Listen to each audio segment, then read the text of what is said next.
திருச்சிற்றம்பலம். தென்னாருடைய சிவனையை போற்றி, எந்நாட்டவர்க்கும் இறைவா போற்றி. வெற்றிவேல் முருகனுக்கு அரோகரா. தைப்பூசம். இந்த தைப்பூசம் உடைய விசேஷங்கள் என்னென்ன அப்படிங்கிறத பார்க்கலாம். தை மாதத்தில் பூச நட்சத்திரமும் பௌர்ணமி திதியும் வரக்கூடிய சிறந்த நாள் தான் தைப்பூச திருநாள் அப்படின்னு சொல்லப்படுது. சிவபெருமானும் உமாதேவியாரும் தில்லையில் வியாக்கிரபாதருக்கும் பதஞ்சலி முனிவருக்கும் தன்னோட ஆனந்த நடன காட்சியை காட்டிய தினம் அந்த நாள் தான் அப்படின்னு சொல்லப்படுது.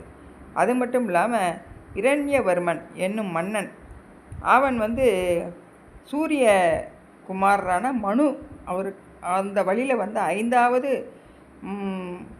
மனுவாக இருக்கார். அப்படிப்பட்ட இரண்யவர்மன் தில்லைவாழ் அந்தணர்களுக்காக அங்கே அவங்களுக்கு மேருமலை அளவுக்கு மாளிகைகளும் கட்டி கொடுத்தாராம். அவங்களுக்கு இருக்க இடமும் மாளிகைகளும் கட்டி கொடுத்து, அது மட்டும் இல்லாமல் கோயிலில் தில்லையில் கோபுரங்கள் அமைச்சு கனக சபை அங்கே இதெல்லாம் விழா எடுத்தார்.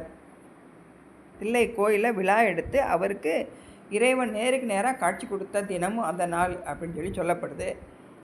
தாரகாசுரன் அப்படிங்கிற அரக்கனை அழிக்கிறதுக்காக அம்மைக்கிட்ட, அதாவது சிவபெருமான் கொடுக்க அன்னை வாங்கி முருகப்பெருமானுக்கு கொடுத்த அந்த வேலை வாங்கின தினமும் அதுதான் தைப்பூச திருநாள் தான் அந்த நிகழ்ச்சியும் நடந்தது அப்படின்னு சொல்லப்படுது.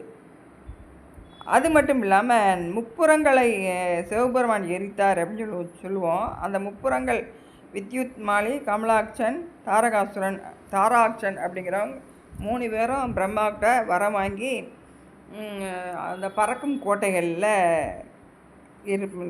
இருப்பாங்க. அவங்க தேவர்களுக்கெலாம் ரொம்ப துன்பம் கொடுக்கும் பொழுது அவங்க இறைவன்கிட்ட வேண்டி, இப்போ இறைவன் அவங்க எல்லாரும் சிவபூஜை பண்ணக்கூடியவங்களாக இருப்பாங்க. அவங்களால அழிக்க முடியாதுன்னு சொல்லும் பொழுது இவர் நாரதர் திருமாலோடு போய் அந்த புத்த வடிவம் கொண்டு போய் திரிபீடகம் அப்படிங்கிற அந்த நூலை பற்றி சிவபூஜையை அவங்க செய்ய விடாமல் அவங்களுடைய மனசை மாற்றிடுவாங்க. அப்படி இருந்ததுக்கப்புறம் இவருக்கு முப்புறத்தை எரிக்கிறாரு சிவபெருமான். அந்த 3 கோட்டைகளும் ஒரே நேரத்தில் வரும்பொழுது இவர் அந்த சிரிப்பால் எரிச்சாருன்னு சொல்லி நம்ம திருவாசகங்களில் திருமுறைகளை நிறைய இடத்துல பார்க்கலாம்.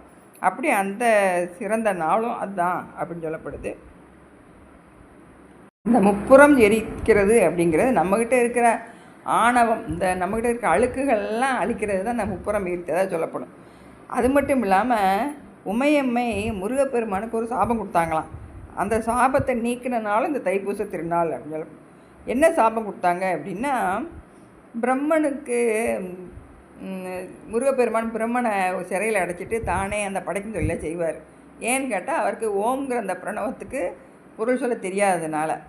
அப்போ சிவபெருமான் இவர்கிட்ட முருகப்பெருமான்கிட்ட கேட்டு அப்போ அந்த பிரணவ பொருளை சொல்லும்படி கேட்கும் பொழுது இவர் அதனுடைய பொருளை சொல்லுவார். எப்படி இவருக்கு அது தெரியும் அப்படின்னா, அவர் வண்டு உருவத்தில் இருந்து சிவபெருமான் அம்மைக்கு உபதேசம் பண்ணும்போது இந்த வண்டு உருவத்தில் இருந்த முருகப்பெருமான் கேட்டார் அப்படின்னு சொல்லி அவர் சொல்லுவார். அப்போ நீ வண்டு உருவத்தில் இருந்தால் கூட ரகசியத்தை கேட்டதுனால சாபம் கொடுத்துருவாங்களாம் அம்மை. அந்த சாபத்தை நீக்கிற நாளும் இந்த தைப்பூச திருநாள் அப்படின்னு சொல்லி சொல்லப்படுது. இப்படி முருகப்பெருமானுடைய அந்த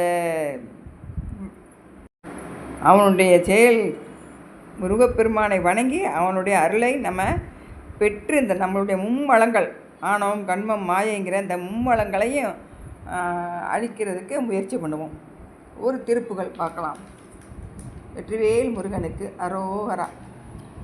அதல சேடனாராட அகிலமேறு மீதாட அபின காளி தானாட அவளோடன்று அதிர வீசி வாதாடும் விடையிலேறுவாராட அருகு பூத வேதாளம் அவையாட மதுரவாணி தானாட மலரில் வேதனாராட மருவானுலோராட மதியாட வனசமாமியாராட நெடிய மாமனாராட மயிலுமாடி நீ ஆடி வரவேணும் கதை விடாத தோல்விமன் எதிர்கொள்வாளி யாழ் நீடு கருதலார்கள் மா சேனை பொடியாக கதறு காளி போய் மீள விஜயநேரு தேர் மீது கனகவேத கோடுதி அலை மோதும்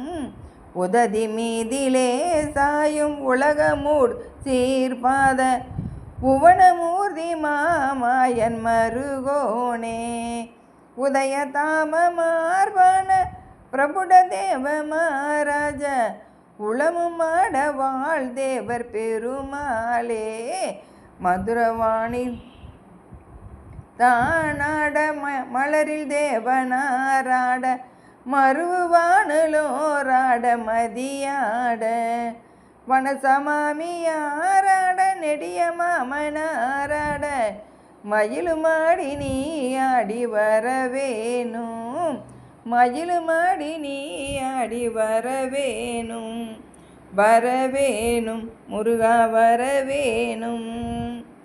முருகப்பெருமானை வணங்கி மயில் மீது முருகனை நம்ம மனக்கண்ணில் காட்சி காணலாம். திருச்சிற்றம்பலம். வெற்றிவேல் முருகனுக்கு அரோகரா.